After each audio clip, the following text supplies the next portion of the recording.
আমি নিজেও কল্পনা করতে পারি নাই যে এত অল্প সময়ে মাত্র ১.৫-২ মাসে কাজ করে আমাকে গোয়েন্দা কোম্পানিগঞ্জের মানুষ আমাকে তাদের আস্থায় নিয়েছেন।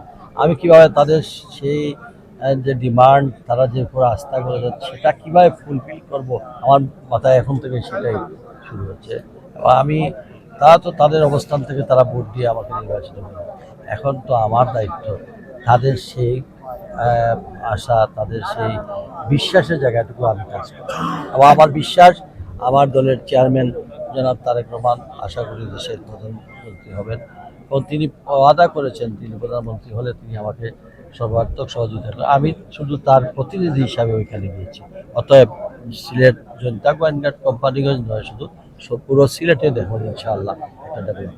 আগে তো আপনি মেয়রে একটা ক্ষুদ্র পরিসরে আপনার চালিয়েছেন, এখন ৩টি উপজেলা আপনার নেতৃত্ব দিবেন, সেক্ষেত্রে আপনার কোনো সমস্যা হবে কিনা বা কি মনে করছেন? তিনটেই কিন্তু আমাদের সিলেটের পর্যটনের যে মূল কেন্দ্রগুলো তিনটে। এটা আমার আপনাদের যেভাবে মাথায় আছে আমারও তো সেটা আছে।